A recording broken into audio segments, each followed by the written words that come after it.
Srimad Bhagavatam.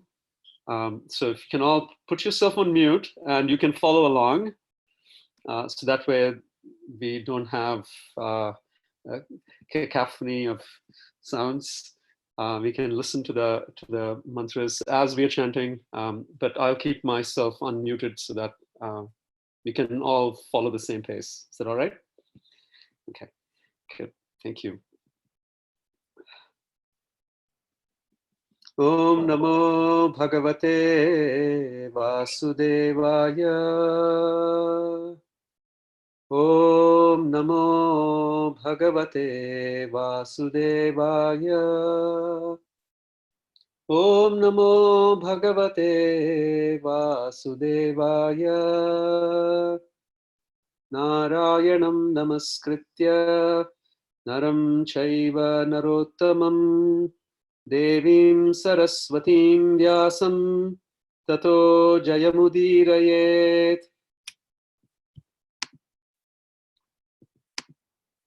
Shushushu Shraddadhanasya Vasudeva Kataruchi Syan Mahatsevaya Vipra Punyatirtha Nishemanat Shrunvatam Swakata Krishna Punyashravana Kirtanaha Hridayantasto hi abhadrani Vidunoti Suhrutsatam Nashtaprayeshu abhadreshu Nityam Bhagavata Sevaya Bhagavatir Uttama Shloke Bhaktir Bhavati Naishtiki Tada Rajastamo Bhava Kamalobhadayaschaye Cheta Etairana Vidham Sthitam Sattve Prasidati Evam Prasanna Manaso Bhagavat Bhakti Yogataha Bhagavat Tattva Vikyanam Mukta Sangasya Jayate Vidyate Hridaya Grantis Chityante Sarva Samshaya Kshiyante Chasya Karmani Drishta Evatmanishvare Ugram Viram Mahavishnum Jvalantam Sarvato Mukham Narsimham Bhishanam Bhadram Mrityur Mrityum Namamyaham.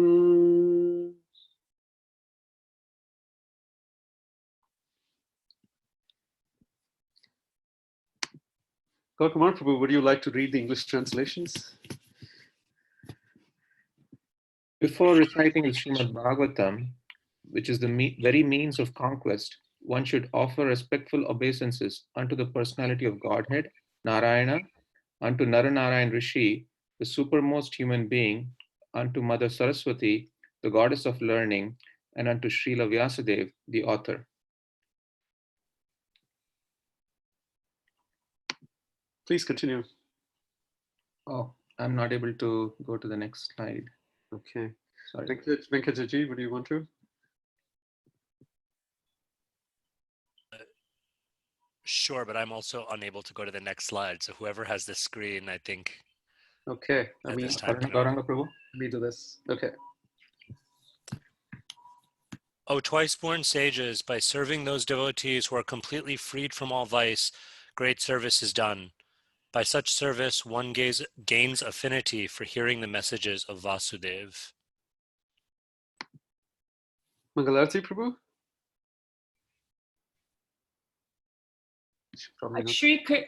Shri Krishna, the personality of Godhead, who is the Paramatma, super soul, in everyone's heart, and the benefactor of the truthful devotee, cleanses the desire for material enjoyment from the heart of the devotee who has developed the urge to hear his messages. Sorry. That's okay. Which are in themselves virtuous when properly heard and chanted. Thank you. Tia? By regular attendance in classes on the Bhagavatam and by rendering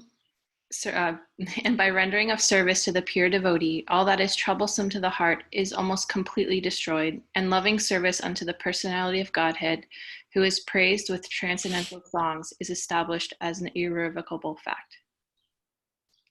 Sandeep?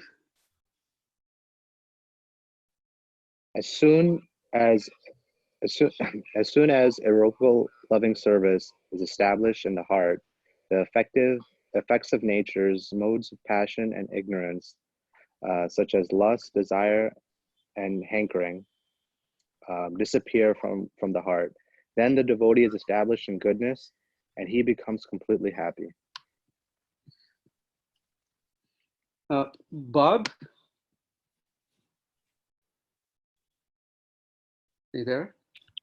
Thus established in the devoid goodness, the man whose mind has been enlivened by contact with devotional service to the Lord gains positive scientific knowledge of the personality of Godhead in the stage of liberation from all material association. Thank you. Thus the knot in the heart is pierced, and all misgivings are cut to pieces. The chain of fruit of actions is terminated when one sees the self as master. And I'll read the translation for the last verse as well.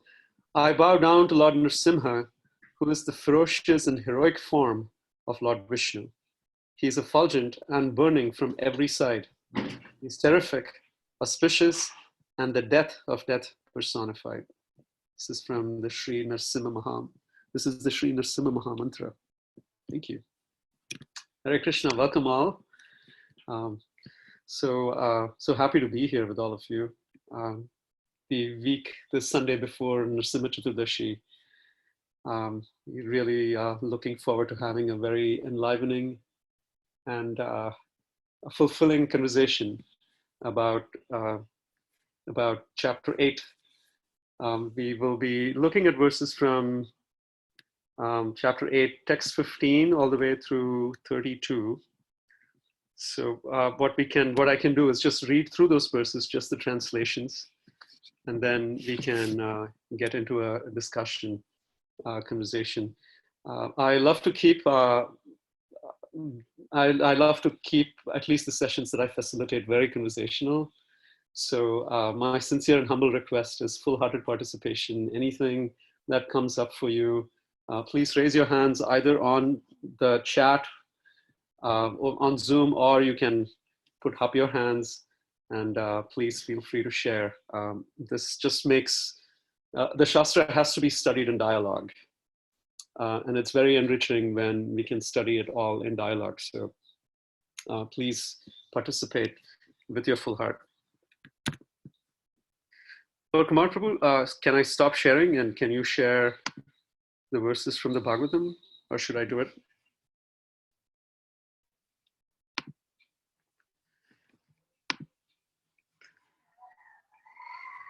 Okay, let me do it. I'll take care of it. Share.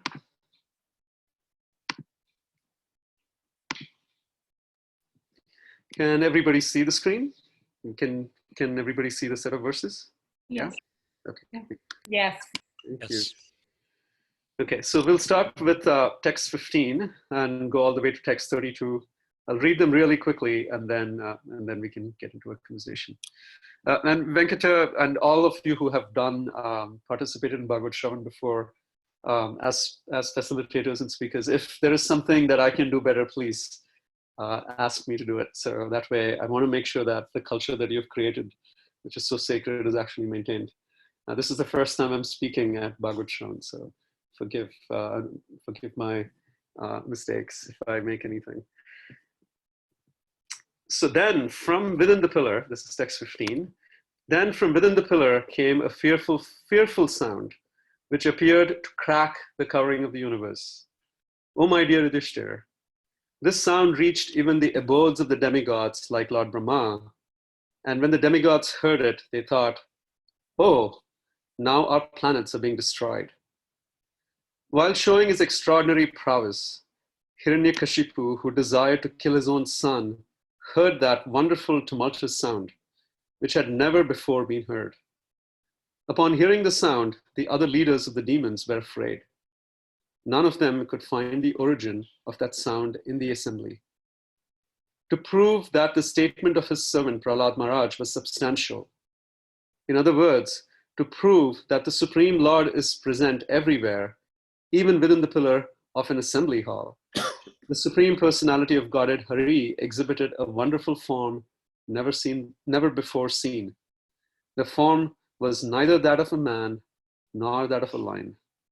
Thus, the Lord appeared in his wonderful form in the assembly hall. While Hiranyakashipu looked all around to find the source of the sound, that wonderful form of the Lord, which could not be ascertained to be either a man or a lion, emerged from the pillar. In amazement, Hiranyakashipu wondered, what is this creature that is half man and half lion? Hiranyakashipu studied the form of the Lord, trying to decide who the form of Narasimhadev standing before him was. The Lord's form was extremely fearsome because of his angry eyes, which resembled molten gold, his shining mane, which expanded the dimensions of his fearful face, his deadly teeth, and his razor-sharp tongue, which moved about like a dueling sword. His ears were erect and motionless, and his nostrils and gaping mouth appeared like caves of a mountain. His jaws parted fearfully, and his entire body touched the sky. His neck was very short and thick, his chest broad, his waist thin, and the hairs on his body as white as the rays of the moon. His arms, which resembled flanks of soldiers, spread in all directions as he killed the demons, rogues, and atheists with his conch shell, disc, club, lotus, and other natural weapons. I never thought you could kill with a conch shell and a lotus. This is the first time I paid attention to those two paraphernalia, Supreme Lord. Natural weapons. I could never imagine the lotus to be a weapon. Hiranyakashipu murmured to himself, Lord Vishnu, who possesses great mystic power, has made this plan to kill me. But what is the use of such an attempt? Who can fight with me? Thinking like this and taking up his club, Hiranyakashipu attacked the Lord like an elephant. Just as a small insect falls forcefully into a fire and the insignificant creature becomes invisible, when Hiranyakashipu attacked the Lord, who was full of effulgence, Hiranyakashipu became invisible. This is not at all astonishing, for the Lord is always situated in pure goodness. Formerly, during creation, he entered the dark universe and illuminated it by his spiritual effulgence. Thereafter, the great demon Hiranyakashipu, who was extremely angry, swiftly attacked Narasimhadev with his club and began to beat him. Lord Narasimhadev, however, captured the great demon along with his club, just as Garuda might capture a great snake. O Yudhishthir, O great son of Bharata, when Lord Narasimhadev gave Hiranyakashipu a chance to slip from his hand, just as Garuda sometimes plays with a snake and lets it slip from his mouth, the demigods who had lost their abodes and who were hiding behind the clouds for fear of the demon did not consider that incident very good. Indeed, they were perturbed. When Hiranyakashipu was freed from the hands of Narasimhadev, he falsely thought that the Lord was afraid of his prowess. Therefore, after taking a little rest from the fight, he took up his sword and shield and again attacked the Lord with great force. They had a break in between the fight too, which is very interesting. Making a loud, shrill sound of laughter, the Supreme Personality of Godhead Narayana, who was extremely strong and powerful, captured Hiranyakashipu, who was protecting himself with his sword and shield, leaving no gaps open. With the speed of a hawk, Hiranyakashipu moved sometimes in the sky and sometimes on the earth, his eyes closed because of fear of Narasimhadev's laughter. As a snake captures a mouse, or Garuda captures a very venomous snake, Lord Narasimhadev captured Hiranyakashipu, who could not be pierced even by the thunderbolt of King Indra. As Hiranyakashipu moved his limbs here and there, and all around, very much afflicted at being captured, Lord Narasimhadev placed the demon on his lap, supporting him with his thighs, and in the doorway of the assembly hall, the Lord very easily tore the demon to pieces with the nails of his hand. Lord Narasimhadev's mouth and mane were sprinkled with drops of blood, and his fierce eyes, full of anger, were impossible to look at. licking the edge of his mouth with his tongue, the Supreme Personality of Godhead, Narasimhadev, decorated with a garland of intestines taken from Hiranyakashipu's abdomen, resembled a lion that has just killed an elephant. The Supreme Personality of Godhead, who had many, many arms, first uprooted Hiranyakashipu's heart, and then threw him aside and turned towards the demon's soldiers. These soldiers had come in thousands to fight with him, with raised weapons, and were very faithful followers of Hiranyakashipu. But Narasimhadev killed all of them merely with the ends of his nails. The hair on Narasimhadev's head shook the clouds and scattered them here and there. His glaring eyes stole the effulgence of the luminaries in the sky, and his breathing agitated the seas and oceans. Because of his roaring, all the elephants in the world began to cry in fear. Wow, that was incredible. So dramatic, isn't it? Such a graphic description, fierce, awe-inspiring, but also grotesque. And you find all those emotions coming together in this pastime. Incredible. So there are so many things that we can actually discuss. This is so the context before this is, would anybody like to share what was the story so far?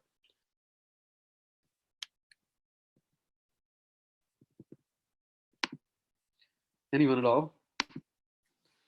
Okay, so I'll start. So we know the story of how Prahlad and his father Hiranyakashipu were not fully aligned with certain things. So Prahlad was from the womb a devotee of Lord Vishnu, and although he was very, very young, his faith and his devotion and his steadfastness towards Vishnu created. He was almost like a revolutionary, without necessarily giving. If you hear his talks, they are strong, they're firm, they're full of conviction, but not necessarily. You can imagine a 5-year-old speaking these verses so sweetly, so gently, and yet with so much conviction. And sometimes when we speak such words of conviction, especially to people, to someone like Hiranyakashipu, who was a demon, and we'll actually define what a demon is using the Bhagavad Gita. Krishna in the Gita defines in chapter 7. He talks about 4 kinds of people who never surrender to him. And he says, the foolish, the lowest among mankind. The third one is Maya Apahrita, those whose knowledge has been stolen by illusion. And then last one he says is Asurim Bhavam Ashritaha. Right? It's 7:15, Bhagavad Gita chapter 7, text 15. Correct me if I'm wrong. I think I'm right, but in the last one, Asurim Bhavam Ashritaha, essentially means someone who has taken shelter of demoniac propensities. And the mindset of a demon, and the reason why, so there is a hierarchy here when Krishna talks about the 4 kinds of people who don't surrender to him.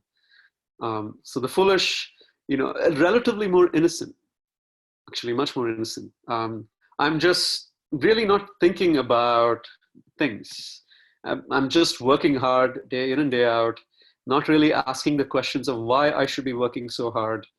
But this is life, and I just need to continue earning my living and living my life, and one day I'll die. So until that time, we only live once. Let's make the most out of it. Right? Nothing harmful, but at the same time, there is no inquiry here about higher truths of life. So that's the first category.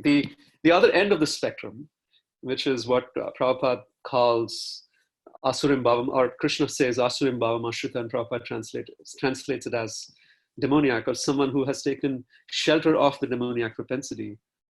There is a certain deliberateness. There is an author, a Christian writer, existentialist, who I like to read a lot. His name is Søren Kierkegaard. Some of you have read him, heard about him. And he defines he calls it the ultimate act of defiance. And the ultimate act of defiance is, I know you're God, but I will never give you the pleasure of my surrender. Right? And because I will not give you the pleasure of my surrender, I want to see you suffer through that. That's the demoniac propensity. Right? And if you were to appear in front of me, I will do everything possible to take your position. It's almost, it's the ultimate act of defiance. And the act of defiance comes from the place of like, why the hell you created me in such a way that I have to serve you? Right? Okay, so you do this for your own pleasure, forgetting that in our creation also is our pleasure. Right? But the demon, the mindset of someone who actually has taken shelter of demoniac propensity is deliberate defiance, right? With knowledge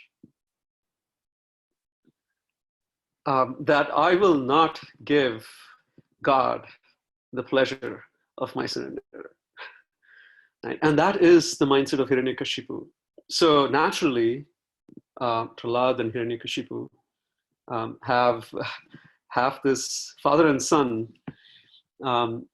So much expectation has been placed on Prahlad by his father that he will be the successor to the legacy that he has so painstakingly created after performing years and years of austerity to gain the position and the power to ultimately defy God in such a powerful way.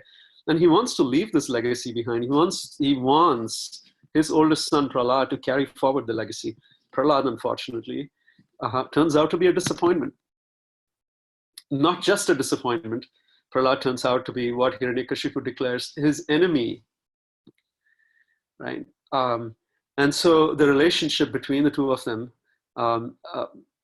you can see, has its ups and downs. It's a roller coaster ride, and Hiranyakashipu keeps giving Prahlad a chance to reform himself, to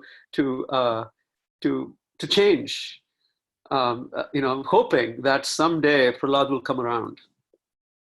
And he uses different techniques. He coaxes him.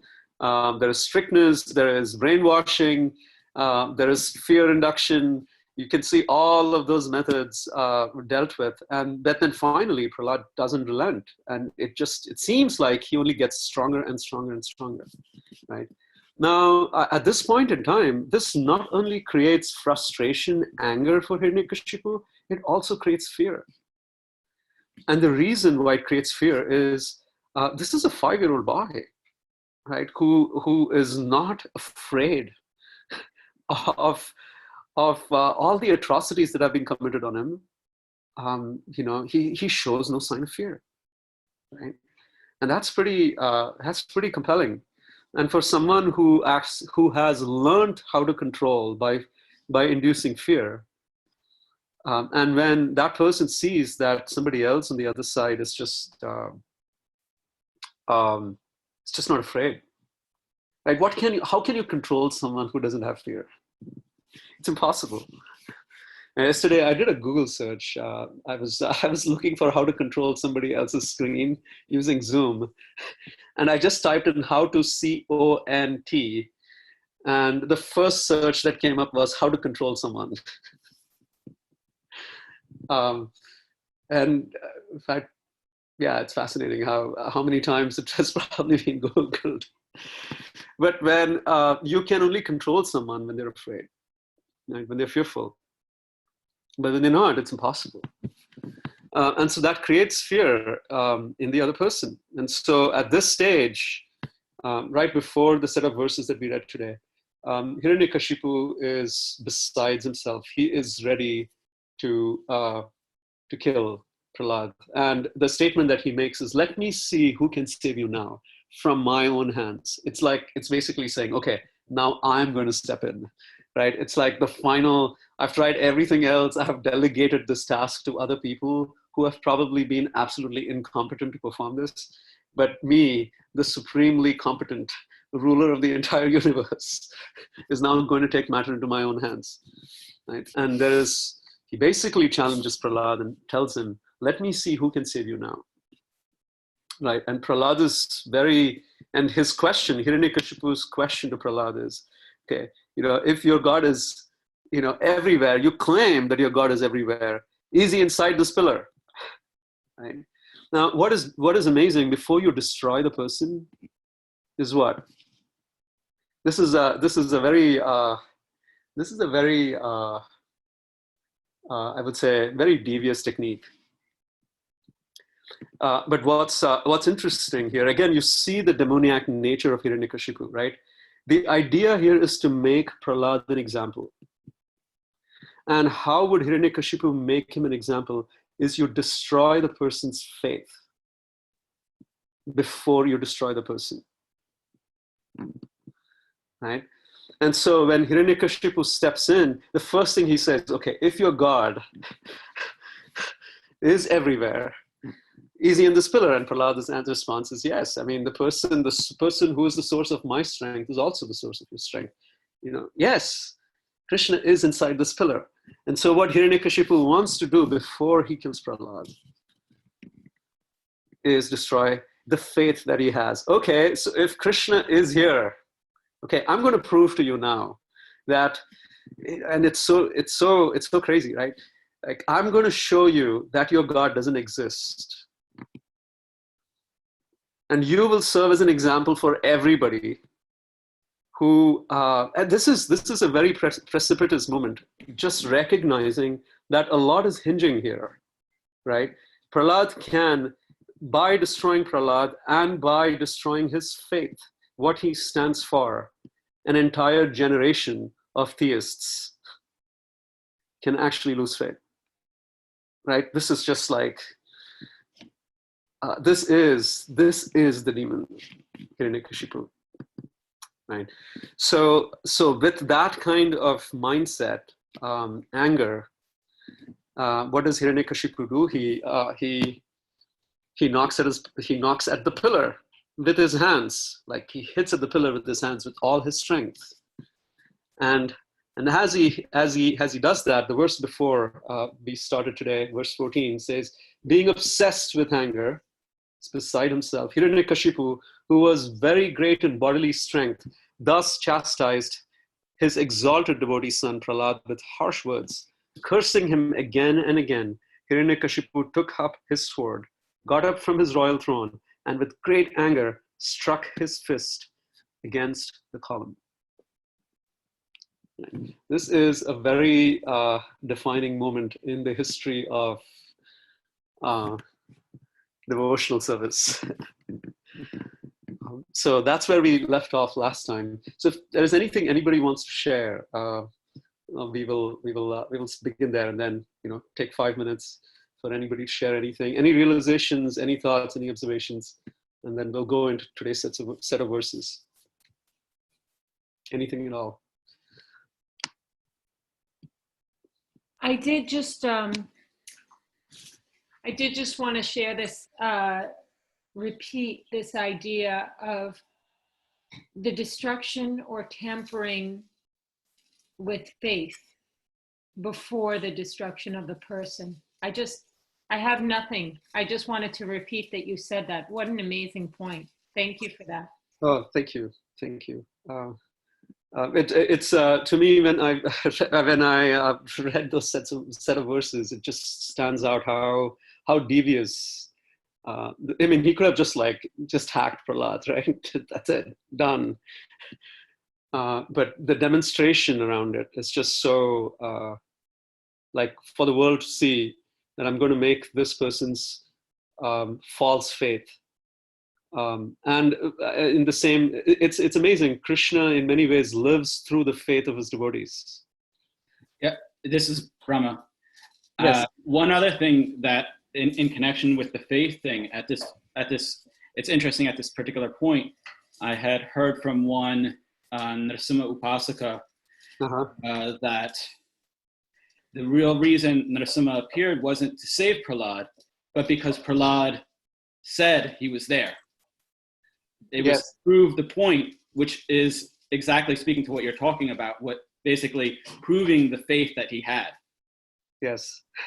That is the verse that hopefully we can focus on in the core part of today's discussion. Sorry, I didn't mean to jump the gun. No, not at all. It's actually perfect because when this happens, usually in a discussion, it's I say that like this is prime. This is the audience is just ready for it. So thank you. Really appreciate it. Anything else? Hare Krishna. So Yeah. just two kind of points. One more an observation, and maybe the second a question. The first is just to kind of echo your point of Hiranyakashipu kind of exemplifying this asura bhavam, right? This mood of defiance.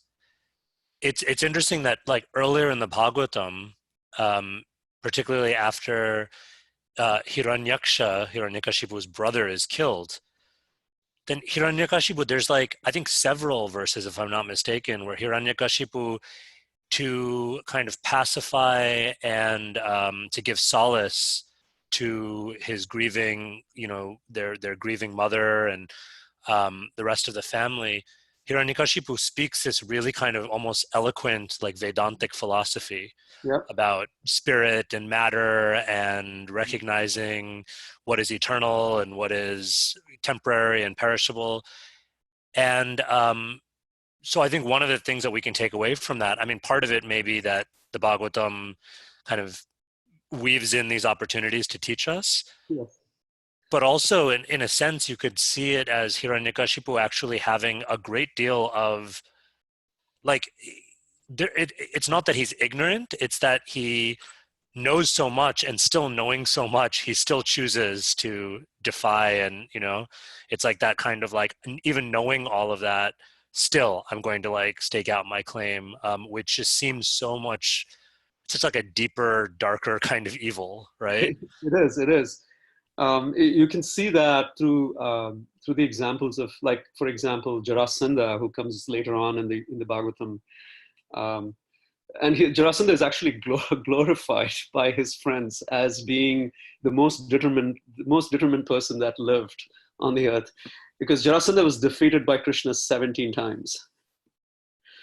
And I'm pretty sure Jarasandha could give a seminar on what determination looks like. from personal experience, right? But there's a very fine line sometimes between determination and defiance. Yeah. It's absolutely true. Thank you. And you said you had a question as well. Yeah. So kind of a question or just like a thought that, and I wasn't able to attend last week's session, so I apologize if this was like covered in Kaustubha Prabhu's class. But that final verse that just gives that vivid imagery, the final verse of last week's session, where that vivid imagery of Hiranyakashipu like beating his fist against the pillar and cursing again and again, it just kind of raises this bit of a strange question for me. But it makes me wonder who Hiranyakashipu is actually angry with. On one level, he's directing that anger towards Prahlad. So even as he's striking the pillar, apparently he's cursing at Prahlad, or he's cursing Prahlad. On another level, he is angry against, he's like, because he's taken shelter of this asura bhav, his anger and his defiance is directed towards Vishnu. And then I'm just wondering, maybe this I'm speculating into like some kind of like psychoanalysis place, but I'm wondering if there's also some sense of like anger and frustration that's maybe more like maybe on some level he knows that he's in the wrong, that he's maybe there's some self anger there. I'm just wondering what you think of this kind of idea of who is he actually angry with? Anyone has any thoughts? I haven't thought about that question at all. I have instinctual responses to it, but I haven't really deeply thought about it. But if there is anybody who would, in the audience, who would like to respond to that, I would first start there.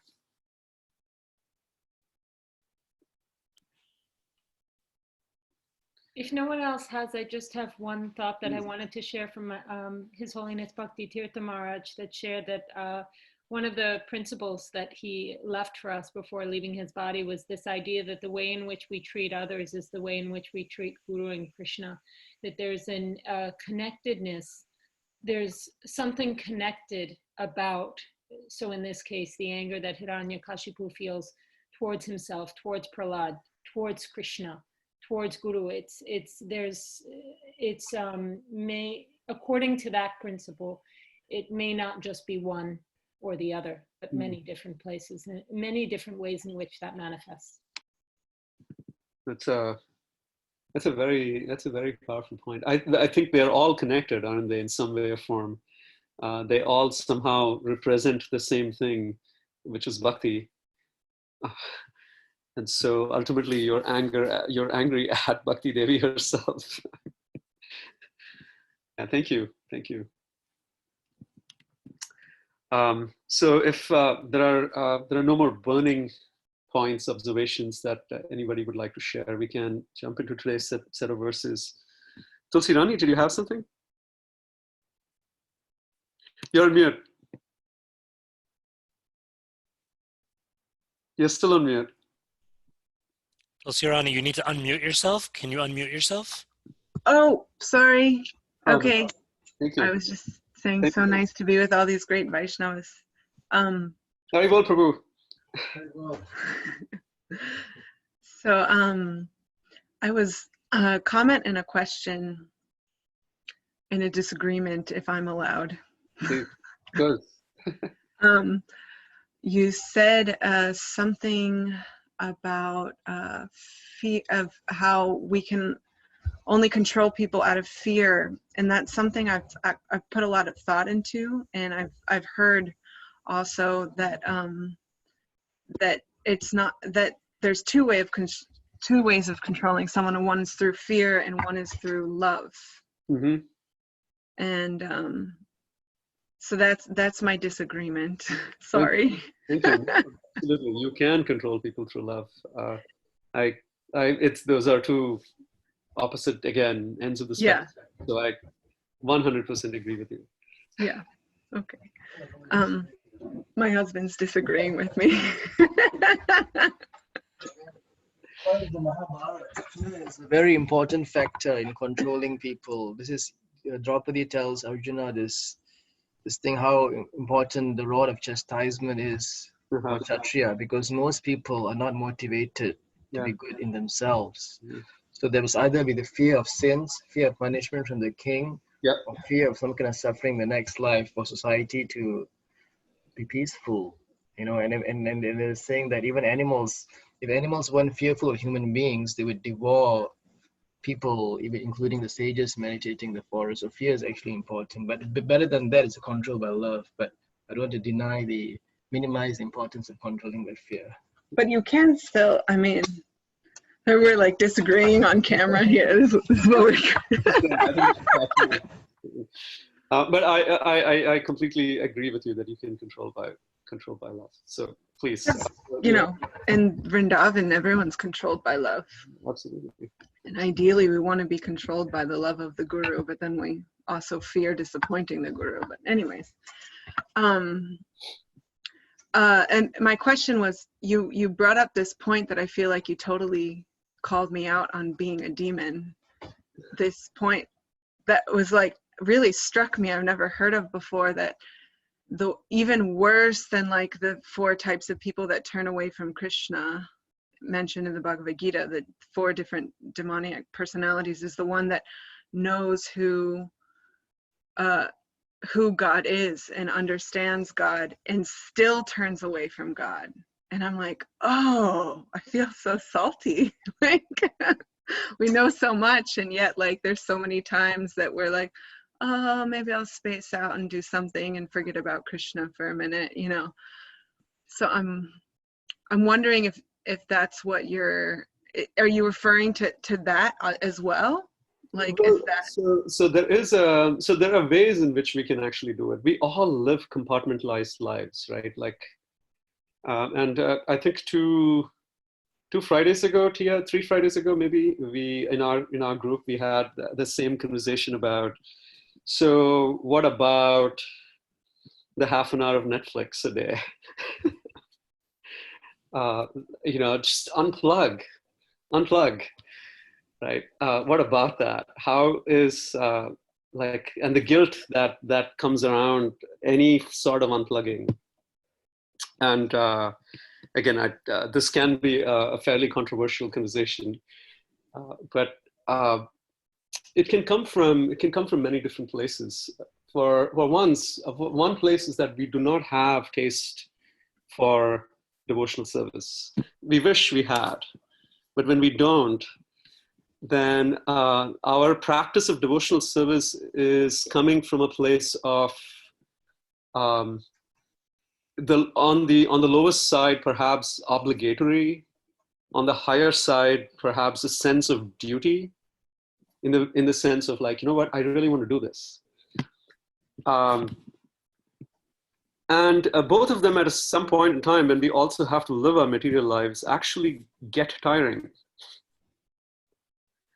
So sometimes there is just this need to like, I just need to kick back and just get a break. And Krishna in the Gita also says, Yukta ahara vihara, like Yukta cheshtasya karmasu, Yukta swapna. He talks about the person who is just started on the path of yoga, that there has to be the right balance of ahara. Vihara is basically recreation. And we can choose what form of recreation. We can make it as, we don't have to take really negative impressions into our consciousness. But then there is also this unplugging that's sometimes necessary.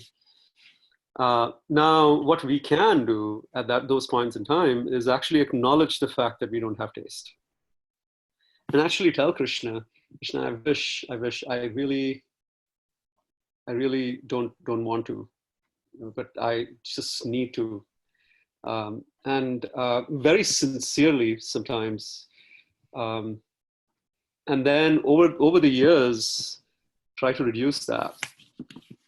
Then that's not so. Krishna understands. There is a verse in the Gita where Krishna. Anyway, we'll come to that later in today's conversation. But I just wanted to share that point. Anybody else who has any other thoughts on that, I'd love to hear as well. Thank you. That was a really, really, really nice response. I appreciate it so much. It's possible to bring Krishna into our dark spaces. The challenge arises when we do not want to bring Krishna there, because then we will have to make a change. And see, that's the liminal space, right? That's when what we want to do is actually take shelter of. See, ignorance has a purpose. We always say that mode of ignorance is like, mode of ignorance, right? Interestingly, we have to sleep at night. Can't happen without the mode of ignorance. The thing with mode of ignorance is, if mode of ignorance didn't exist, then we won't have breaks. We won't have it. It serves a purpose, right? So yes, I mean, it serves the purpose of actually forgetting Krishna too. And that's the challenge with it. It's when we find ourselves in the liminal space, is as soon as we think about, oh my God, okay, I have to bring Krishna in. As soon as you do that, your capacity to just do the activity actually decreases. Oh, I have to seek permission from Krishna to do this. Here we go again. I like the point that you made, that to pray to Krishna and be like, hey, Krishna, I'm so much in the mode of ignorance. I do that. I'm like, Krishna, right now, I'm going to forget about you, probably. And then afterwards, after like watching some whatever, philosophically analyze it through the Shastra. But like, well, that person was just acting under this mode and that mode, whatever. But still, there's this, like, why do I even still have to do this? Why am I not just reading Bhagavatam for 12 hours a day during quarantine? Like, it comes down to the point of lack of taste, right? And that's something that we have to contend with and pray for. With Krishna in the 11th canto, there's a verse that I gathered a lot of hope from. I think it's 11, 20, 27, and 28. We can pull that up really quickly. 11.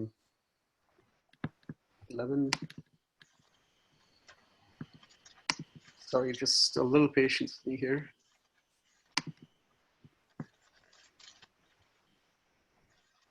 Yeah, there it is.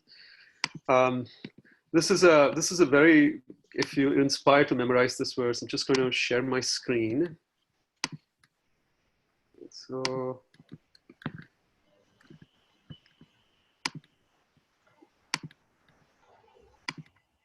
can everybody see my screen?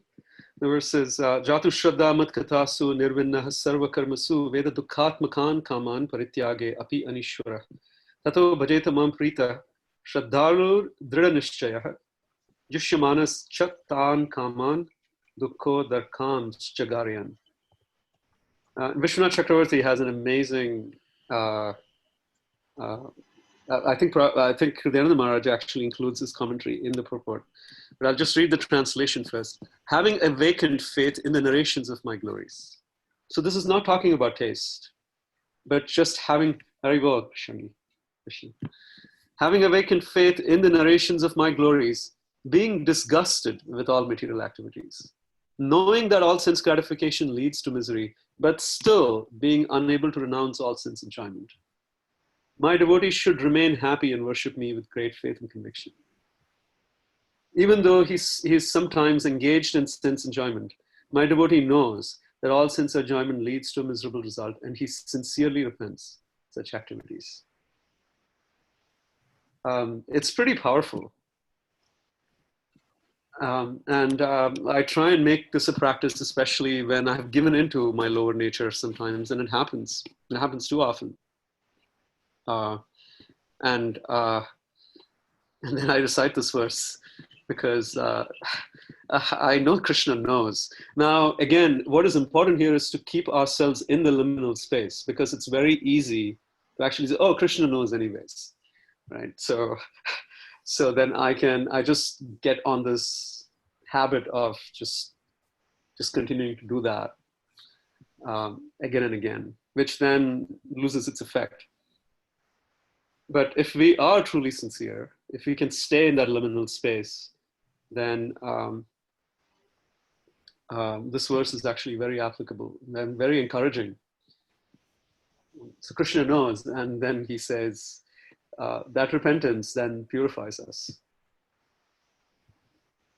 very nice. Thank you for sharing. Thank you. Such a good verse to remember. Yeah, it's a really wonderful verse. Let me quickly see if no. What's the numbers again, just so I can go back and read the purport later? Yes, it's 11, 20, 27, and 28. Okay. And if you have Vishwanath Chakravarti Thakur's commentary, please read that commentary too. It's actually pretty incredible. It talks about determination and devotional life. Thank you. Yeah, Hare Krishna. So today I would love to return back to today's set of verses, hopefully with the remaining time, get into it a little bit. And I wanted to focus on this verse that Brahmamurtha Prabhu actually referred to, based on this worshipper of Lord Narasimha. Can you say his name, Prabhu, for us? Are you there, Prabhu? Probably not. Hopefully we can get him back. Let me quickly go back to 7th canto.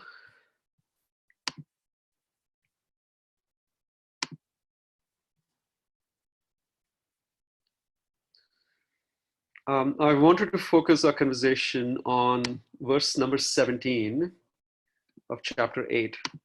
in the 7th canto. I'm going to share my screen again. I'm just going to recite the Sanskrit really quickly. Satyam vidatum nijabhritya bhashitam vyaptim cha bhuteshva akhileshu chatmanaha adrishyatam ati adbhuta rupam udvahan stambe sabhayam namragam namanusham. And this ties back to what we said and how Brahmamurti Prabhu re-emphasized that point, that Hiranyakashipu's demoniac tendency was to first break the faith of the pure devotee Prahlad by proving to the entire world, to the demigods, using Prahlad as a lesson for everybody else who's worshipping Vishnu, that Vishnu actually doesn't exist, or if he does, he has run away out of fear.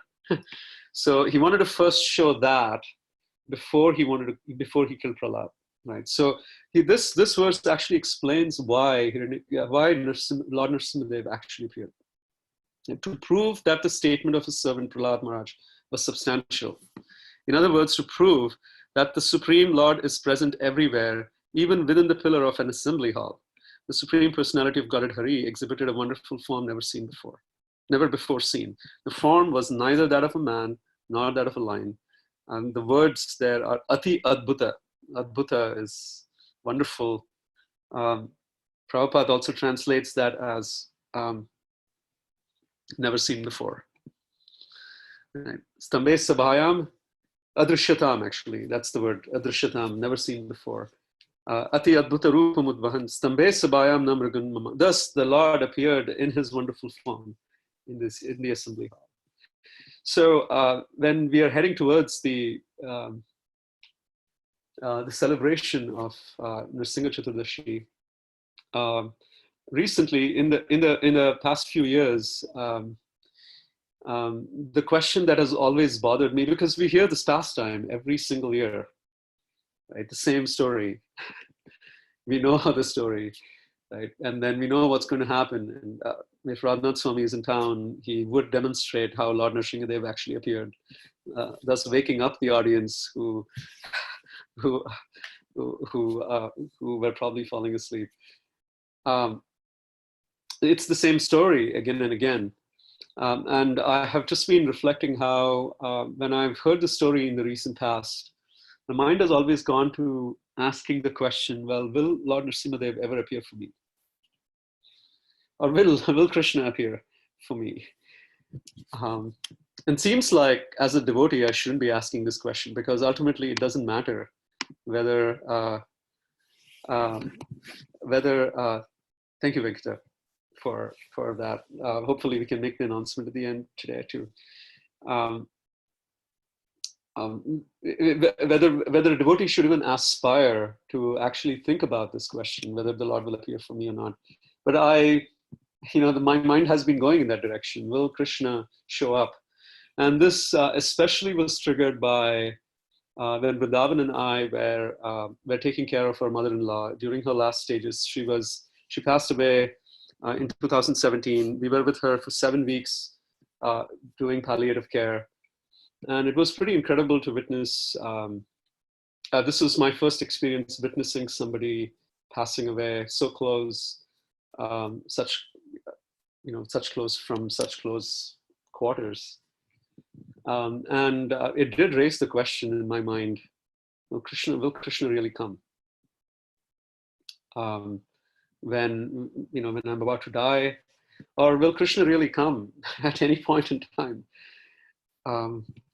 And I recognized also that the confronting element hearing this story of Prahlad is I know I do not have the kind of faith that Prahlad has. So my initial question to all of you is, if I were to ask you the question, well, will Krishna come? You can answer it from your personal standpoint. We'll also answer it from a collective standpoint. What do you think? What is your personal answer to this question? Will Krishna come?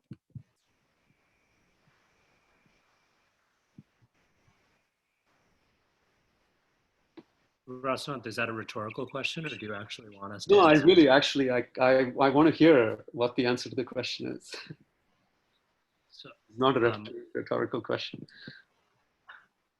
So I'm embarrassed to admit it, but since you kind of framed it so nicely and you're inviting this kind of deeper personal sharing, if I'm honest, I think a lot of times my response is some variation of Krishna will come for everyone, but I'm not so sure for myself. And so it's this kind of like I don't, like I tell myself, I don't doubt Krishna's qualities and all this, but somehow I doubt that, like, for me, like, I must be some really exceptional case.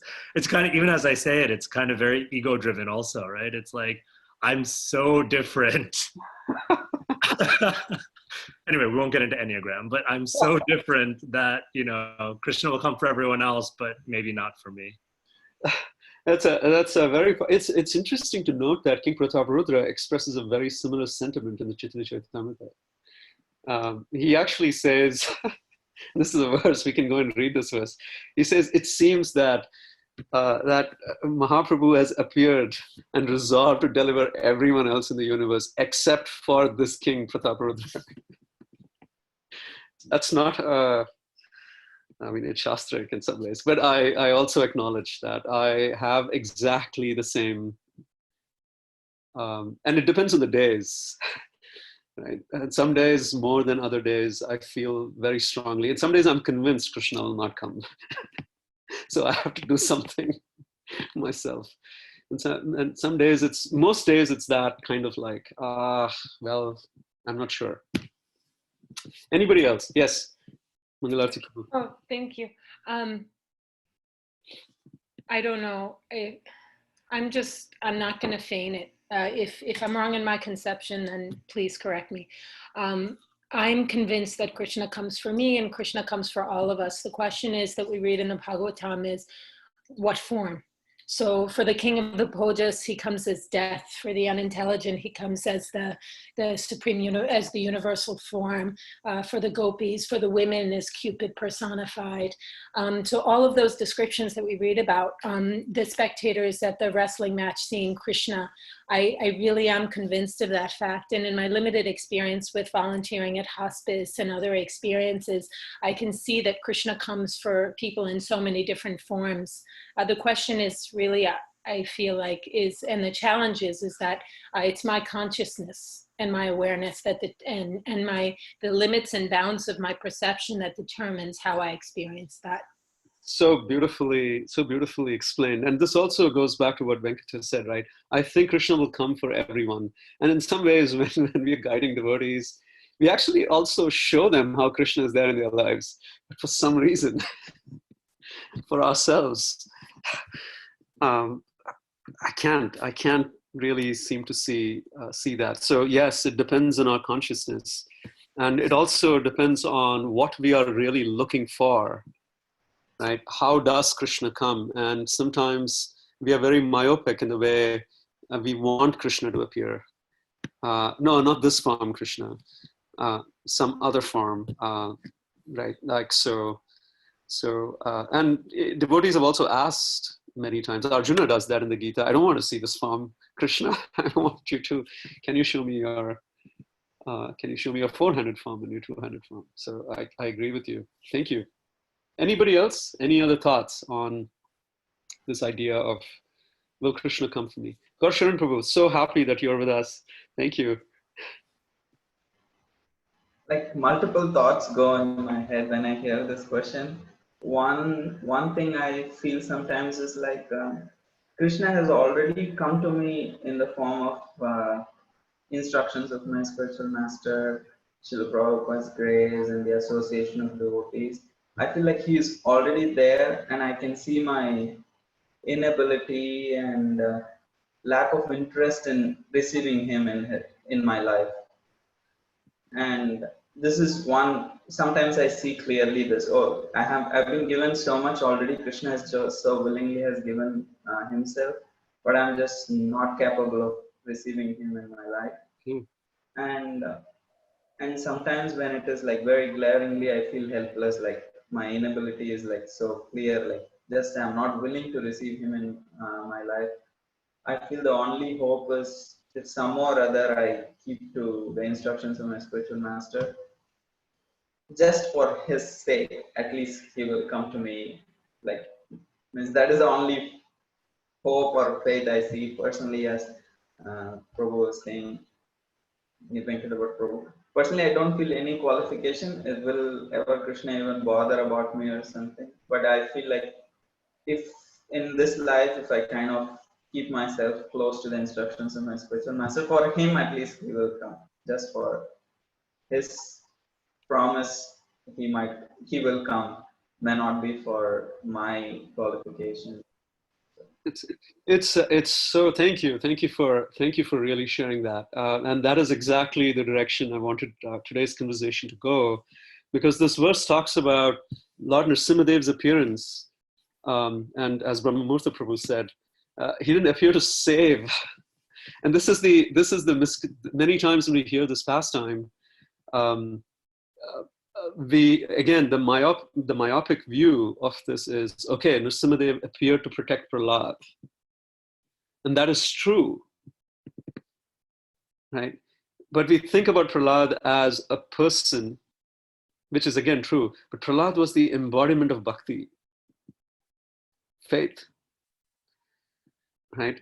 And his words should not fail, because when his words fail, when a devotee's words fail, Krishna actually experiences a personal sense of failure. The relationship between, and this is extremely powerful. Now, in fact, in the Mahabharata, this goes back to what Mangalarti Prabhu mentioned about, can we see how Krishna appears? There's this section, very human actually, very beautiful, when Draupadi goes through her trauma of being disrobed, and then the Pandavas are exiled to the forest. It's a very touching scene. Krishna and Balaram, Krishna at that time, when all of this was happening, was fighting Shalva, right? Who comes in an airship. The Bhagavatam describes how Shalva gets an airship. It's like, he comes in this spaceship to attack Dwarka. And Krishna actually is fighting Shalva, he's busy. And then he hears the news that the Pandavas have been exiled. And so he comes to see them. It's a very touching scene, because the first thing that Draupadi does when she sees Krishna is she just like breaks down. And she just says, everybody failed. Nobody was there for me. And then she finally looks at Krishna and says, Krishna, even you. Right? And it's beautiful because it's very human. And then Krishna's response was not that, hey, didn't you notice? Where do you think the saris came from? Right? That was not what Krishna's response was. Krishna was like, yes, I failed. I let you down, but I'm going to make up for this. Right? What I personally felt was when Krishna fails the word of his devotee, it's a personal experience of failure for Krishna. This is his heart. Right? And that's why he actually increases his own. So we have heard how when, and Prabhupada quotes this in the purport. It's a powerful purport. I'm just going to share my screen again so that we can read a little bit of the purport here. Can everyone see the screen? Yeah? Okay, so here Prabhupada says, the Lord appeared as half lion and half man, so that Hiranyakashipu could not understand whether the great giant was a lion or a human being. To substantiate Prahlad's statement, the Lord proved that his devotee, as declared in the Bhagavad Gita, is never vanquished. Kaunteya pratijanihi name bhakta pranashati. Right? And in this verse, Krishna asks Arjuna to declare to the world. Why? Because Krishna creates accountability for himself. It's incredible. It's impossible now. It's like the case is sealed, right? And this is beautiful because even if Krishna uses his devotees to create accountability for himself. Krishna can't fail. Right? At this point, it's impossible. So the reason why many times we feel whether Krishna will appear for me is because we look at ourselves independent of our relationship with pure devotees. And in that independence, or in that masking of our relationship with a pure devotee, we are alone with our disqualifications, with our lack of faith.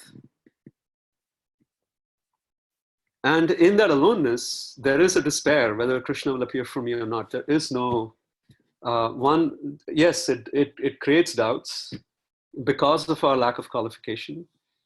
But it can, over time, also create doubts about whether Krishna does exist. Because our own anarthas, our own ego, our disqualification creates clouds. We look for Krishna in specific ways. And if Krishna doesn't appear in those ways, then we can lose faith. Because we look at our lives independent of the lives of pure devotees.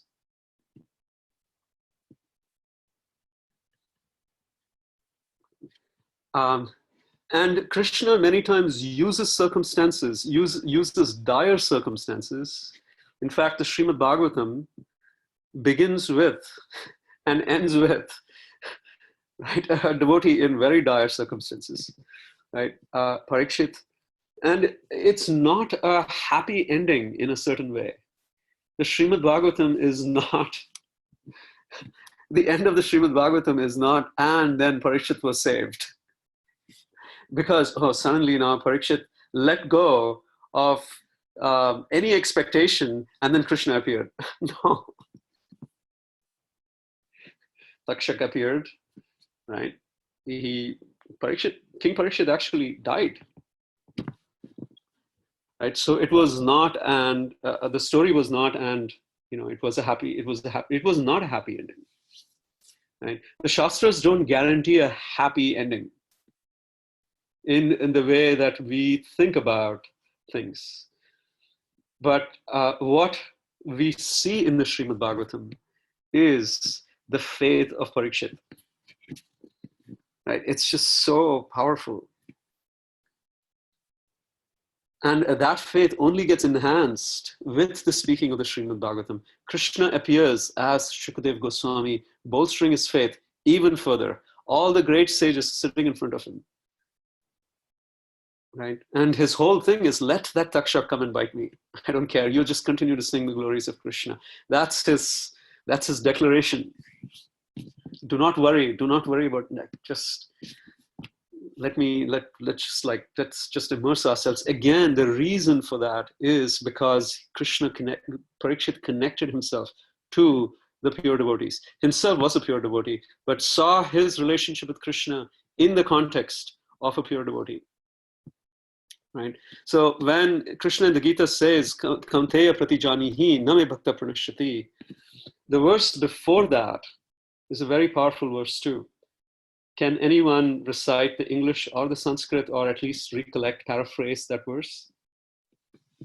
Those verses travel together, I think.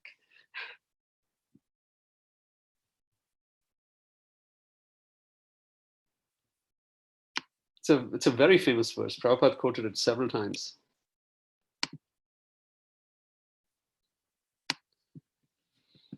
Okay. Yes, Venkata? I thought you were going to say something. No, I'm getting a little confused. Is it Ananyas Chintayanto Mam? Actually, yeah, that comes before this verse. Api chetasu duracharo bhajante mamanyabak. Sadhu eva samantavya samyak. And then Krishna says, Chipram bhavati dharmatma. Right? So his expectation is not that we are dharmatmas. And that's how Krishna's not expecting us to be dharmatmas right from the start. He says, Kshipram bhavati dharmatma. That person actually becomes a pure soul. But the criteria, the verse before that is apicheta suduracharo. Even if the person has committed abominable activities, that person is rightly situated in determination. I consider that person to be a sadhu, a saint. Sadhur eva samantavya samyak vyavasito histaha. Because that person is samyak vyavastita, is situated rightly in determination. And the rightly in determination is what Gaur Sharan Prabhu actually talked about, that I will attach myself. This is also Vishwanath Chakravarti Thakur. I will attach myself to a pure devotee because Krishna cannot fail. It's impossible. So it's a three-way relationship with Krishna. Sometimes we do say it's a two-way relationship with Krishna, but it's always a three-way relationship. Especially when we are practicing Vaishnavas, it's impossible to see our life. And as soon as we see our life independent of the lives of pure souls who have and continue to invest their lives for our sake, how can Krishna fail them? And the only qualification that we have is that we stay situated in determination to as sincerely as possible. Prabhupada uses those three words, right? He says sincere, serious, and Without ulterior motives. Without ulterior motives, right? Sincere, serious, and without ulterior motives. There is nothing else really that is being asked for. Sincere, serious, and no ulterior motives. And that's the definition of determination, as Krishna talks about in this verse. Sincere, serious, and no ulterior motives. So we will have slips. It's going to happen. We may not, we are not perfect, and life will test us. And there are probably things in our life that we were able to do really well at some stage in our life, that at some other stage in our life, circumstantially, and also because of our own anarthas, which rise up in other stages, we will have struggles. And we will all go through a dark night experience. But the thing that keeps us alive during that time is the recognition that in that dark night experience, if we are sincere, serious, and without ulterior motives, is also present in Srila Prabhupada. And there is a purport in the Chaitanya Charitamrita that I would like to pull up. It comes in chapter 1 of the Antya Leela. I think it's verse 20 in the purport. Prabhupada writes a beautiful purport. This is the story of Shivananda Sen taking care of the dog. And it's such an incredible story because it just shows the compassion of a devotee towards all living entities. There is hope for everybody. Gautam Prabhu, are you trying to pull that up? Yes, Prabhu, I'm looking for it. Okay, that will be very helpful. I would love to read a little bit of that purport, if that's possible. I'm looking for it too. Let's see who gets there first.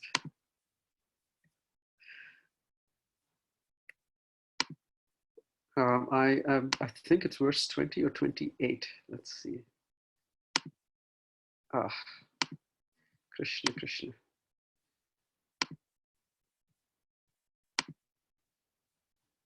I'm not able to find it.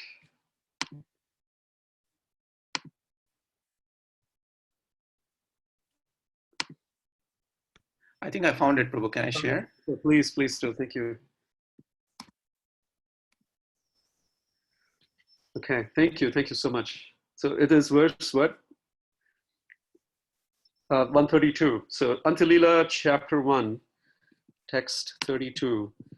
Aradina kahe tara dekha na paila siddha deha pana kukura vaikunte tegila. I'll have to read the Bengali. And can you, yeah, thank you. Can you go to the purport? This is the result of sadhu sangha, consequent association with Sri Chaitanya Mahaprabhu, and promotion back home, back to Godhead. This result is possible even for a dog by the mercy of the Vaishnava. Therefore, everyone in the human form of life should be induced to associate with devotees. By rendering a little service, even by eating prasadam, what to speak of chanting and dancing, everyone can be promoted to Vaikuntha Loka. It is therefore requested that all our devotees in the ISKCON community become pure Vaishnavas, so that by their mercy, this is so incredible, so that by their mercy, all the people of the world will be transferred to Vaikuntha Loka even without their knowledge. Everyone should be given a chance to take prasadam and thus be induced to chant the holy names of Hare Krishna and also dance in ecstasy. By these three processes, although performed without knowledge or education, even an animal went back to Godhead.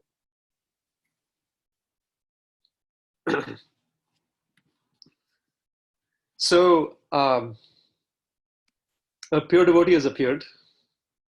Mahaprabhu appeared. Today morning, we were hearing Niranjana Maharaj speak, and he was saying how, generations of devotees. In fact, the Srimad Bhagavatam describes Krishna, the Prachetas actually call Krishna Haraye Hari Medaste, which basically Prabhupada translates as one who is taxing his brains to see how the living entities can be delivered. That's a glorification of Krishna. Krishna is taxing his brains, and the devotee is taxing his or her brains to liberate the living entity. And so Prabhupada's words, sincere, serious, and without ulterior motives, the assurance that comes with that we will be delivered. Krishna has to appear because Prabhupada gave that promise. And in that, we have to find heart. And all that we need to do is be sincere, be serious, and not have ulterior motives. That's the ask. Tulsi Rani. How can one, I've thought about this a lot actually, how can one be without ulterior motives if the false ego stays with one up until I think the stage of bhav or something? And so isn't it like then even if you don't want to have ulterior motives? Yeah, it's a very good question. What happens in the mode of goodness? Right, so we read all the verses in the Srimad Bhagavatam, right? Like when we recited all the prayers is pretty incredible. So Nashta Prayeshu Abhadreshu Nityam Bhagavata Sevaya Bhagavati Uttama Shloke Bhaktir Bhavati Naishtiki. The definition of Nishta Bhakti is, and Prabhupada translates it as the anarthas are almost completely destroyed. But what happens in that stage is that then Evam Prasanna Manaso Bhagavad Bhakti Yogata Bhagavad Tattva Gyanam. Before that, Tatha Rajas Tamo Bhav Kamaloba Dayaschaye Cheta Etare Anavidam Stitam Satve Prasidati. The characteristic of the mode of goodness is knowledge. You can't have, at that point in time, there is so much awareness. And when we think about the mode of goodness, we think about it as, oh, there's just light shining, right? That's not what mode of goodness is. One mode of goodness is you see so much of your anarthas, but you have resolved at that point, I will not give in. That's Nishta. So it's not that there is no suffering in the stage of Nishta. Sometimes suffering coming from seeing our own faults, the existence of our own faults, but how fast we catch it and how honest we can be Now, what's interesting on a purely social level, you're not talking about, so there was also a devotional reason why Parikshit went through what he did. But can you imagine King Parikshit committing the mistake that he did? Right? I mean, it's beautiful, the Srimad Bhagavatam. I mean, like, how can a pure devotee give in to not having water and becoming angry and then garlanding? I mean, it looks very ridiculous, right? Like, the reaction looks very like, how can a pure devotee do this? But the response to that, like, as soon as the repentance, and that's what Krishna again, right, in his instructions to Uddhava in the 11th canto, the verse that we read, the devotee repents. Right? And in the fire of repentance, in the fire of remorse, genuine remorse, all the anarthas just get burnt up. Right? So the ulterior motives is not, so sometimes we can't see things, but we're always endeavoring to see it. Right? We are striving and we are increasing the layer. That's why when we do establish our consciousness in the mode of goodness, we can see, we will be able to see. Krishna will show things deeper.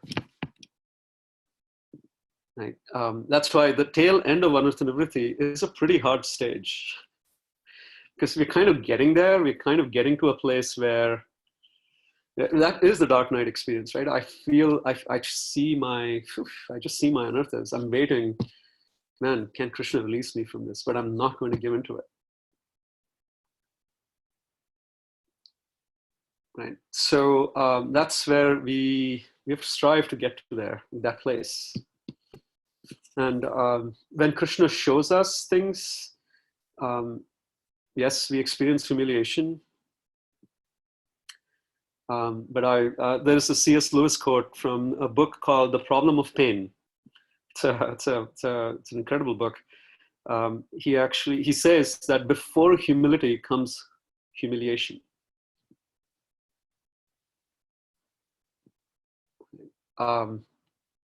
So the real cultivation of humility is never an easy process. But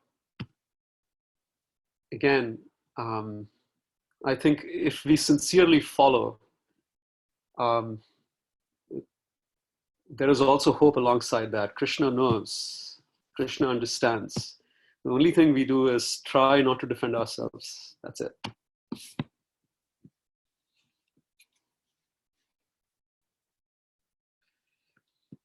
So we have 6 minutes. I'm so sorry if I went too long, or I apologize. But if there is anything that people would like to share in the last 6 minutes that we have, would love to hear more reflections. Balakrishna, I didn't know you were on. Sorry, I joined late. Just to follow up to Tulsi Rani's question. So, yes, you do see the mistakes in you. You see, you try to not get tripped over it, but you still trip over it over and over and over and over again. And that's where it gets really frustrating. That, like, I know this, I know I shouldn't react to this, but I still reacted, and then afterwards there is regret. That is what is necessary for dependence, unfortunately, right? When we don't trip, we actually feel deep down that through our own efforts, we have been able to overcome. But there are things in us that through our own efforts, we will not be able to overcome, right? Think about the false ego. Even through pure hierarchy of understanding the material elements, right? Krishna in the 7th chapter of the Gita talks about how the 5, bhumirapo nalo vayu kam mano buddhirevacha ahankara itiyame dinna prakriti ashtada. They get subtler and subtler. What is the subtlest material element?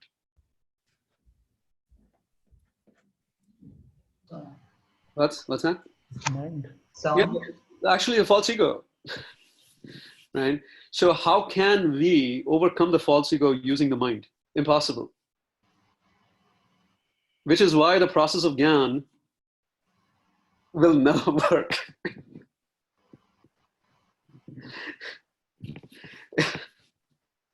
Logically speaking, impossible.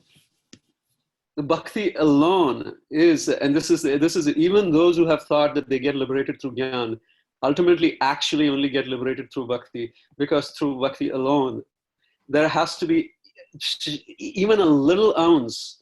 That's why even people who pursue a path of impersonalism have to worship.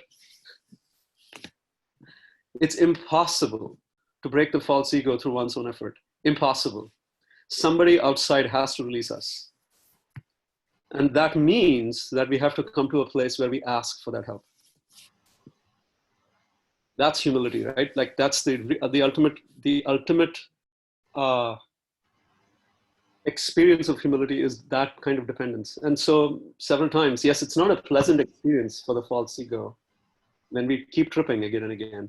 But it's, again, we have to, the liminal space between recognizing that Krishna understands this repeated failing and the remorse, simultaneously living in the devotee.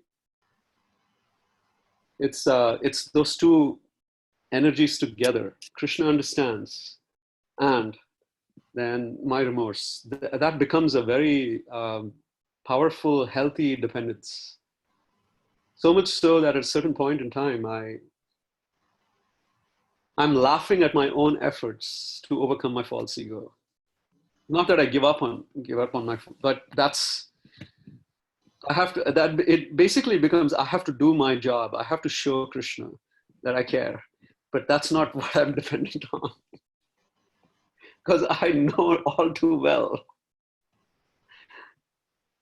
that I can't.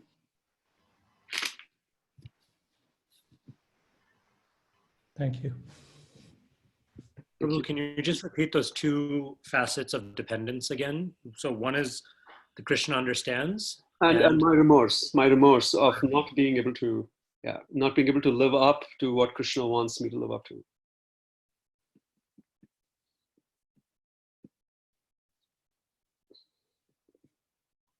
Hello guys, sorry I joined late, but I've really enjoyed the last half hour that I've heard. And I had a question come up in my mind during this part of the conversation. Discussing how Krishna will live up to his promise, and Krishna will live up to the promise of a devotee. Yet at the same time, in the world, we see many people take the name of the Lord in vain. They say, God hates so-and-so, or, so-and-so is condemned, or, even like God will curse this people or this nation. We see people say these things. Right. And, so I was kind of wondering, why is it that one can make an argument that, for some devotees, Krishna will fulfill that, and for others he won't. It seems like by the end of the conversation, this aspect of no ulterior motive seems to be a key difference there. But I'm curious whether, there was any other comment about that. Oh, thank you. Would anyone love to respond? This is, again, a very, very good question. Thank you. Anyone would love to share what their thoughts are? It also gives me a chance to hear, so please.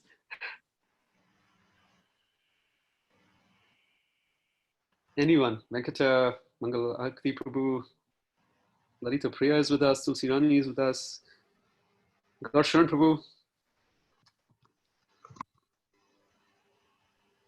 Yadunath, Ekanta Bhakti. So I can start us off, but I'm also eager to hear from all the names that you mentioned, Rasanath, and others also.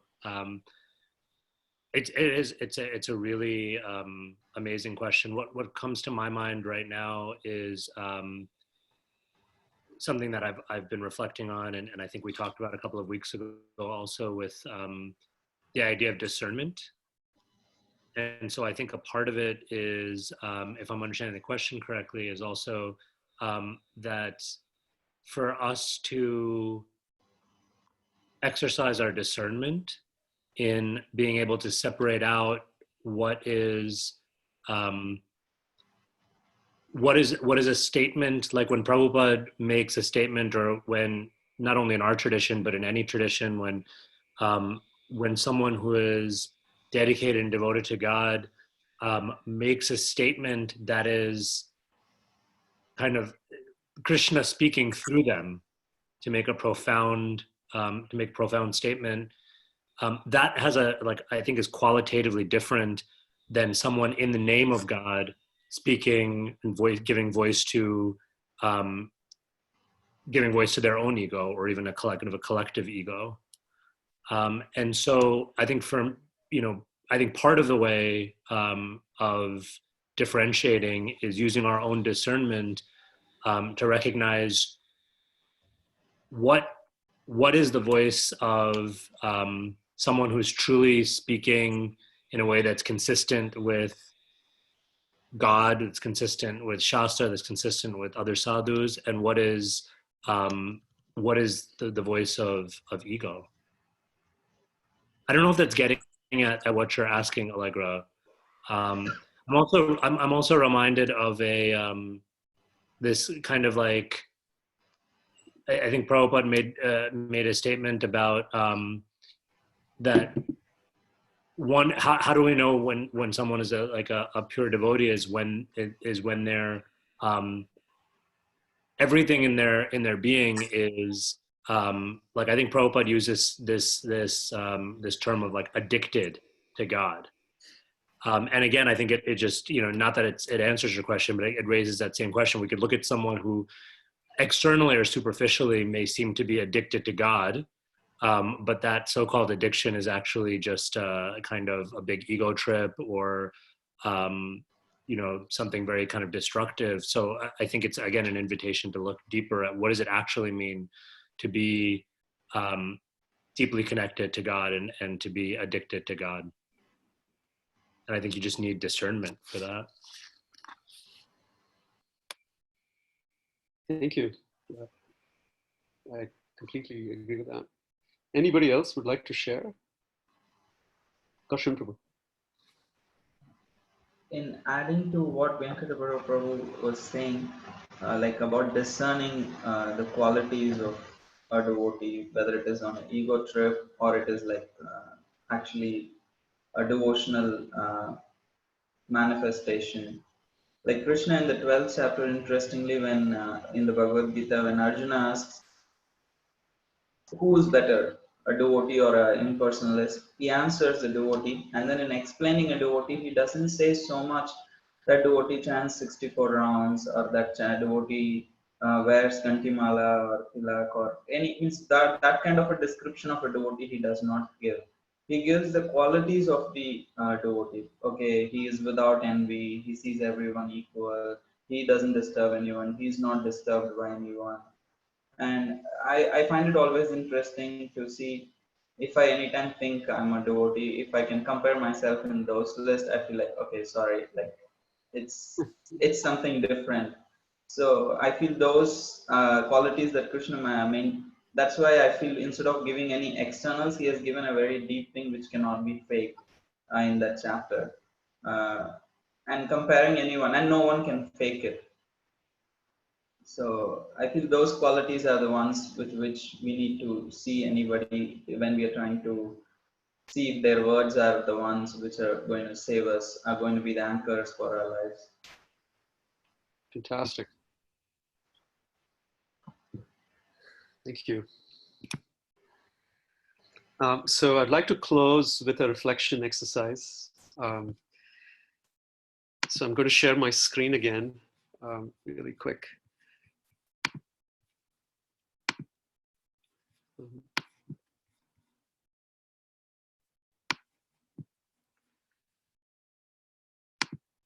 Can everybody see the screen? Yeah. Can everybody see the exercise? Actually, I should put it on. How do I put this on PowerPoint? If you click present. Oh, it's in present. Okay, that's right. Thank you. Okay, great. So a takeaway for us, just to reflect. What are the doubts in your heart about Krishna not being there for you? List them out and ask yourself why those doubts exist. And how does the presence of Srila Prabhupada in your life change this equation for you?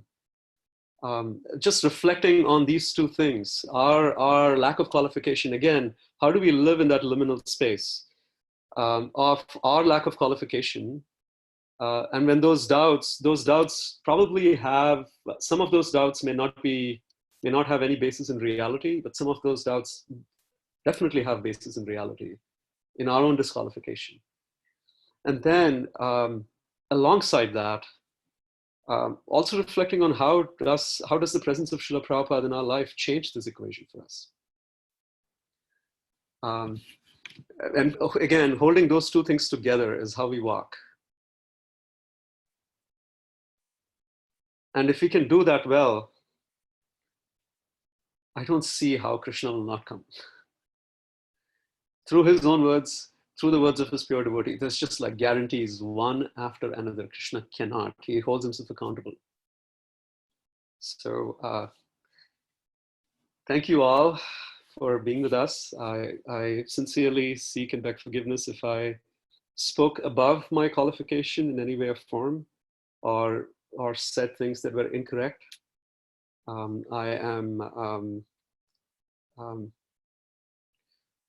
I hate to be corrected, but at the same time, I want to be corrected.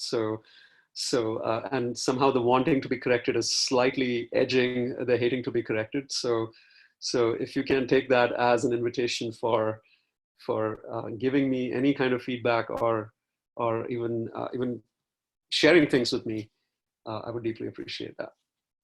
Hare Krishna, Hare Bal. So since Rasanath Prabhu asked, you have to be, in these type of gatherings, one has to be very, very careful about what they ask for. So since you asked for a correction, I'm going to give you that correction. Yes. Can everyone hear? Yeah, Rasanath Prabhu, you can hear me? Yes, I can. Okay, so the Rasanath Prabhu earlier, I think right at the beginning, said something to the effect of how he is new to the Bhagavad Shravana program or something like that. The format, yes, yeah. That's so there may be little tweaks in the format, but the correction is that actually Rasanath Prabhu, in many ways, is the foundation of this program, the history of this program. In many ways, although the format has changed and evolved and continues to, and so we're also very eager for everyone's feedback. I'm in no way like the organizer of this program. We're a team, and I'm just kind of helping with some of the logistics right now. So the format changes and evolves and gets tweaked, but so much of this program, at least as far as the mood and the vision and a desire to dive deep into the Bhagavatam and to, as Rasanath Prabhu so beautifully shared, to sometimes confront our own lack of taste, but together as a community to help inspire and develop taste. At least for myself and so many devotees, it really began in a very substantial way with Rasanath Prabhu and Ganesham Prabhu on Sunday mornings, coming together at the Bhakti Center and gathering some of us together to have these discussions. And so whatever good, is coming out, I know there's still some bumps in the road and some room for improvement, but really, I think we all just owe such an immense debt of gratitude to Rasanath Prabhu and Ganesham Prabhu for whatever good that we're getting out of this Bhagavad Shravana program is so much to their credit. So thank you so much, Rasanath Prabhu. And this class is just bringing me back so much to some of those early gatherings, and so inspiring, so practical, and so energizing. I'm excited now to face this week reflecting on these questions and with this new kind of this new paradigm and this new appreciation. So thank you so much. Please give more of these classes. We really need them. Thank you. That's very encouraging for me. I needed to hear that for myself, and also for my own devotional life and for my relationships. I needed to hear that. So thank you very much for saying what you said. Hare Krishna. I just want to piggyback on there, because thank you for saying that, Venkata Prabhu, because at the beginning, Rasanath, when you did ask for forgiveness for not knowing the process and stuff, it's your first time, I literally laughed out loud, or like I chuckled to myself out loud, and I said to Kanta Bhakti, he started this thing with Ganesham. He started it, So I'm glad you underlined that point. And I can still picture the two of you in the middle of the floor, in the second floor, temple room, in the middle there next to the door, giving the class that way, which was an unusual way to give classes. But you guys revolutionized that too. Anyway, thank you very much. Thank you, thank you. I specifically meant the format and the culture that you've created and the conversational nature of Bhagavad Shravan, and also like the references. I tend to monologue, but I actually love to hear and discuss a lot. So I just wanted to stay true to the format. So that's where I was coming from. Thank you both. Thank you all for being here. Srila Prabhupada ki jai, Srimad Bhagavatam ki jai, Lord Nrsingadev ki jai. There you go. So thank you again. And just a quick announcement before everyone disperses. This series for the last, I guess, 5 weeks now, this is the 5th. We've been delving into this beautiful, beautiful pastime as a way, in some sense, to prepare our consciousness and prepare our hearts for the appearance, the celebration of the appearance of Lord Nrsingadev, which is taking place on Wednesday. And as you have probably seen on social media and hopefully received an email about this as well, something very, very exciting that's happening on Wednesday. For the first time, this is kind of groundbreaking. There is a very unique, exciting collaboration between 4 temples, between the Bhakti Center, ISKCON of New York City, based in Brooklyn, Radha Govinda Mandir, ISKCON of New Jersey, based in Towako, New Jersey, and ISKCON of Central New Jersey. And these 4 temple communities are coming together. Of course, they will, each temple will have their own kind of personalized online programs featuring kirtan and abhishek, and in a couple of cases, yagya for Nrsingadev. And at the same time, then, all 4 temples at 7 p.m. are kind of uniting as one to host His Holiness Radhanath Swami to give a Maha class on YouTube Live as well as on Zoom. But because of the number of people that are likely to attend, probably YouTube is the best platform. And so we can make sure that everyone gets that information, but that's at 7 p.m. On Wednesday. And we're just really blessed to have Radhanath Swami, in some ways as the culmination of this series, to speak on that sacred day of Nrsimha Chaturdasi, on the appearance of Lord Nrsingadev. So please mark your calendars and make it a point to join us for that. So again, thank you to Rasanath Prabhu, thank you to all our speakers for this series, and thank you all for joining us on these Sunday morning explorations. We will return next week with a brand new series, and we're looking at one of the most beautiful, exciting, and unusual sections of the Bhagavatam, and is a story of Vritrasura, the demon who is a devotee par excellence.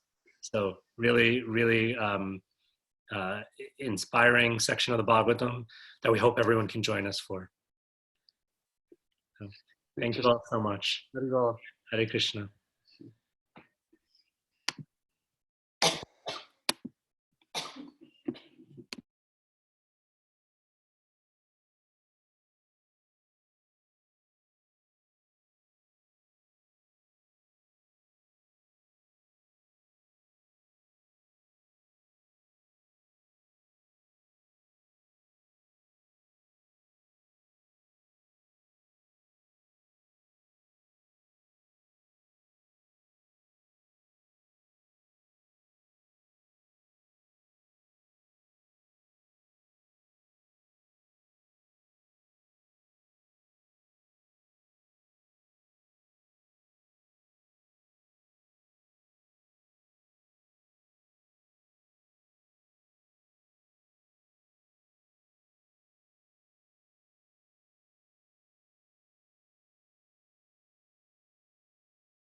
Thank you, Gaurjan Prabhu.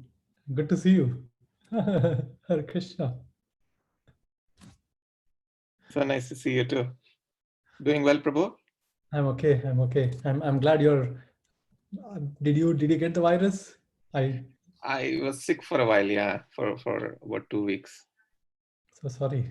But I'm completely normal now, Prabhu. Krishna's mercy. Perfect. I am. Yes, he's taking care of his devotees, his special devotees. So yeah, it was quite heartbreaking to even hear that Vasudev Prabhu told me that you Yeah. have some symptoms.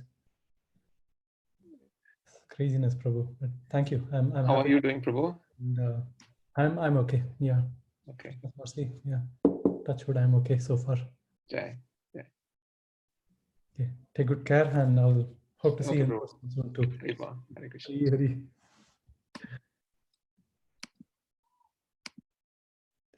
Leela 132.